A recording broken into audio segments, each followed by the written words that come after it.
Today is the 29th day of the month of Shvat. It's Erev Rosh Chodesh, depending on, well, the 29th day will always be Erev Rosh Chodesh. Depending on how the month falls out, there will be 1 day or 2 days of Rosh Chodesh. This month there's 2 days of Rosh Chodesh Adar. And Erev Rosh Chodesh used to be a day of fasting for many Jews. There used to be a special prayer we used to add called Yom Kippur Katan, the day of a small version of the Day of Atonement. And it was a time made just like every Erev Shabbos is really a time of soul searching and introspection. Same thing with Erev Rosh Chodesh on a greater scale. You know, time has a way of slipping through our fingers. I think it's the Rebbe Rashab or the previous Rebbe. They say the Rebbe quotes them in Hayom Yom, saying that time must be guarded. It's a very precious thing. This is another place that a summer's day and a winter's night make up a whole year.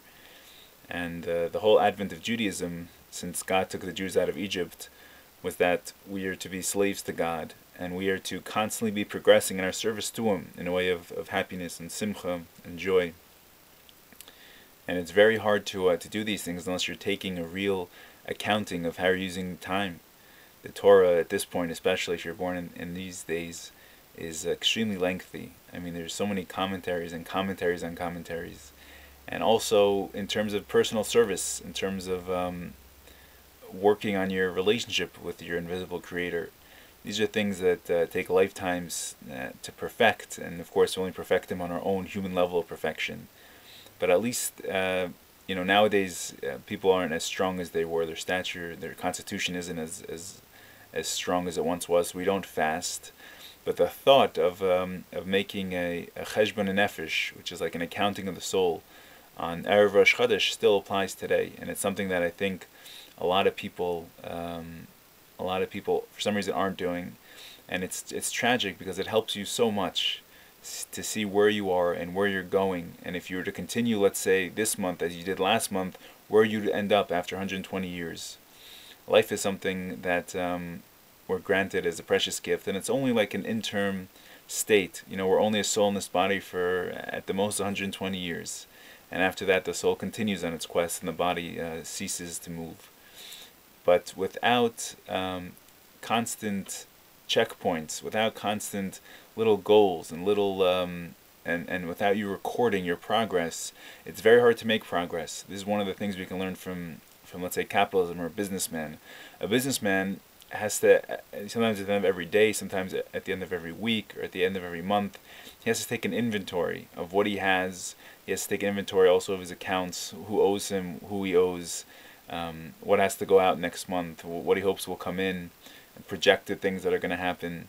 And same thing spiritually. You know, every month has within it its own spiritual service, and every month is very unique and distinct if you were to stop and analyze them. The holidays that are found within them, the special days that are within them, and what they lead up to.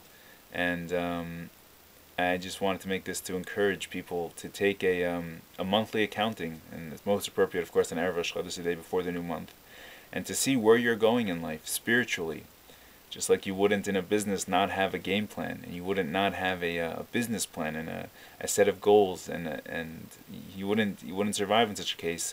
So too spiritually, if you just let time kind of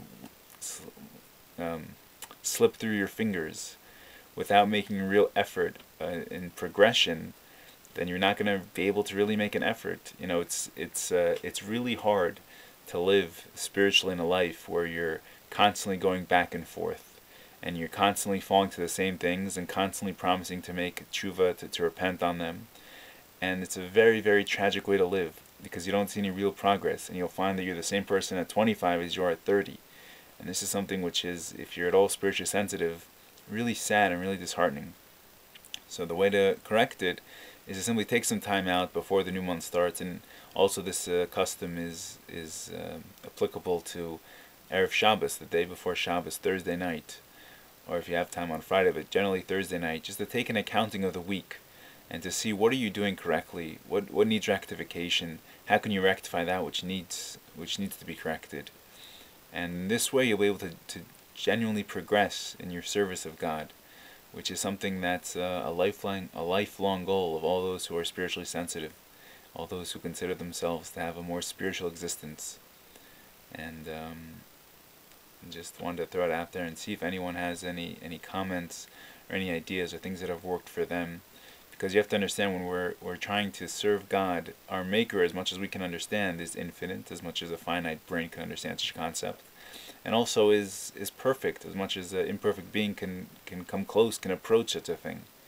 And we are flawed, and we are finite, and we have limitations, and it's very easy to get lost and to get overwhelmed with this concept that even after 120 years of as much as I can serve perfectly, I won't even come close to approaching the divine.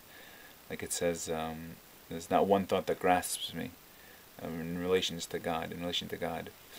Still, we have to make an effort, and we have to at least try, and we have to make a real plan in these types of things. And Erev Rosh Chodesh seems to be, at least from the side of the rabbis, a very opportune time to do such a thing. And of course, also Erev Shabbos. Thank you so much, and may God bless us all with a good, sweet month. It should be a revealed goodness, that we don't have to search too hard to find the goodness, and it should, of course, culminate in the ultimate goodness, realization on this planet of a time of world peace and an end of economic disparity on a global level. Thank you so much, and God bless.